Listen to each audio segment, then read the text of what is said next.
अस्सलाम वालेकुम नाज़रीन, पाकिस्तान बुलेटिन न्यूज़ में भलीगार दादू रिपोर्ट हाकिम मशहूरी DSU अस्पताल दादू जे एडमिनिस्ट्रेटर फ़तह अली टालपुर पारां गुज़िरियल रात एमरजेंसी वार्ड में ड्यूटी कंदड़ सीनियर डिस्पेंसर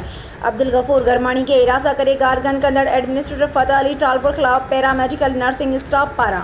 गडियल तौर जनरल OPD का एहतजाजी रैली जेका एमरजेंसी वार्ड का थी एडमिनिस्ट्रेटर ब्लॉक आडो एहतजाज में तब्दील थी वही। रैली के नर्सिंग और पैरामेडिकल अगवान राजा रफ़ीक पंवर गुलजार अमन कलोड़ो निसार अहमद लाशारी सदाकत अली सुमरो मोहम्मद आचर पंवर हबीबुल्ला लगारे बेन खिताब कंदे चयो रोज़ाना कंहिं न कंहिं मुलाज़िम सां एडमिनिस्ट्रेटर जो अढंगो रवैयो मामूल बणियल रहियो आहे, पर गुज़िरियल रात रिटायर्ड एडमिनिस्ट्रेटर हद करे छॾी